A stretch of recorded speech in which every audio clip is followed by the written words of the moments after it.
And the main message is this.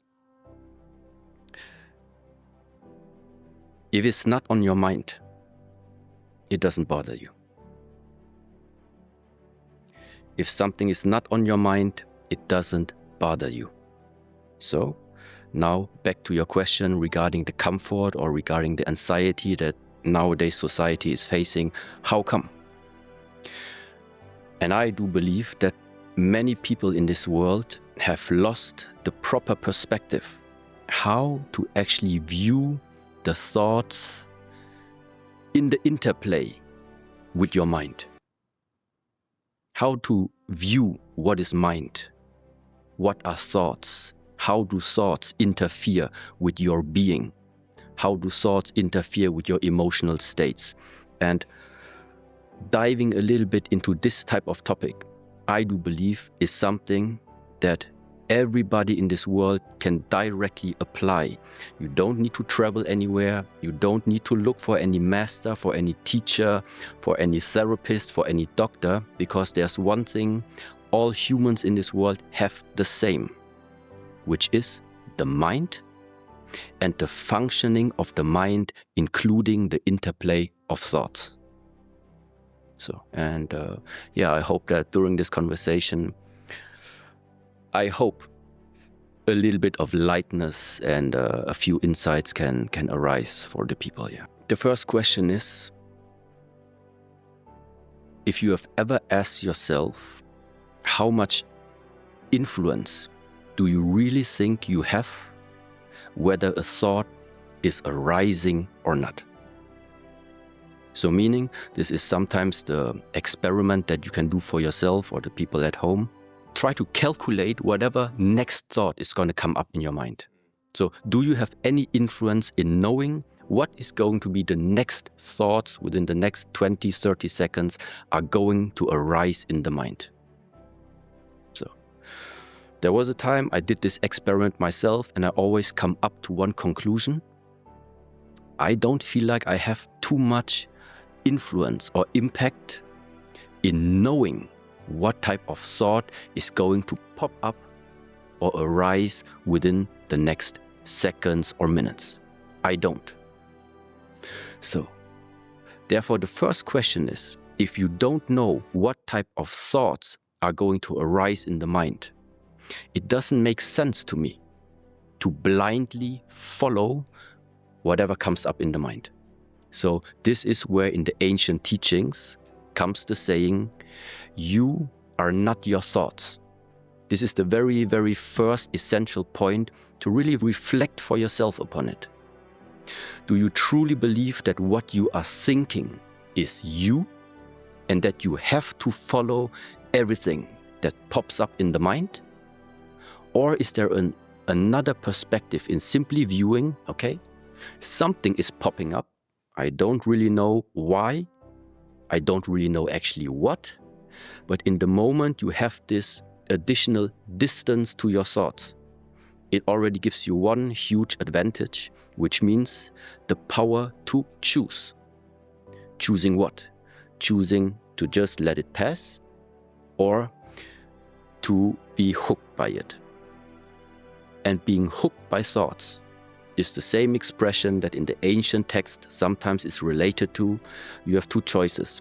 Either you master the mind, or you are being enslaved by the mind. So, and this is, let's say, the two choices. I do truly feel like that it's resonating with what is happening nowadays. You know, any type of news pop up in the television, you have no influence in it. Whatever the media is streaming, this is number one. After it's been streamed or published, you have no influence anymore. What from this you are catching upon your mind. And afterwards, if you don't pay attention, you also have no influence anymore. What are you getting hooked upon? And that simply means your life is not moving in a direction that feels stable.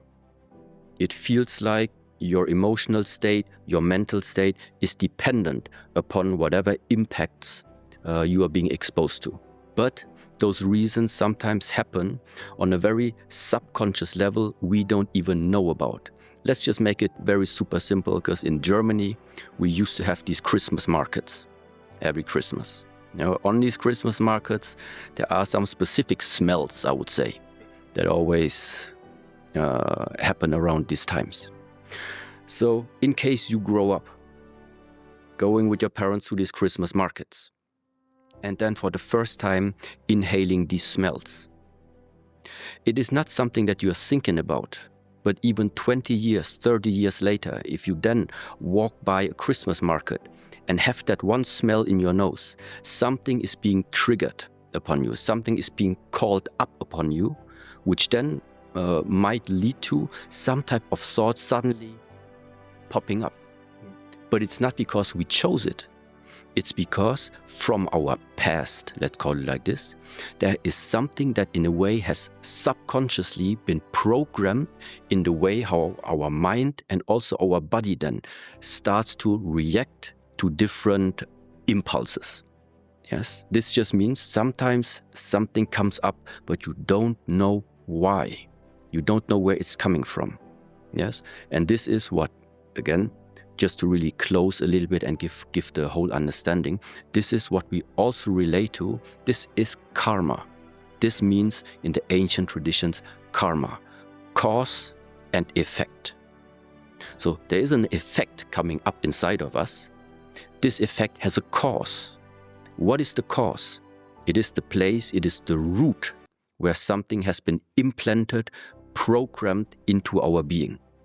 And that can mean it is the education from our parents, it is whatever we went through in this lifetime, whatever smell you smelled throughout this whole life. All of this can cause a reaction inside of you. And the only question is, if more and more you start to become actually aware and understanding that this is not your conscious doing. The only conscious doing is if you can take the distance and then consciously take a decision, how are you gonna act now upon whatever thought just popped up there. This is your responsibility. It's not your responsibility what are people throwing towards you, what are people thinking about you, none of that. It is what is your direct reaction to it. And there it comes again. Either you consciously take a decision what to do and what not to do, or you're simply reactive.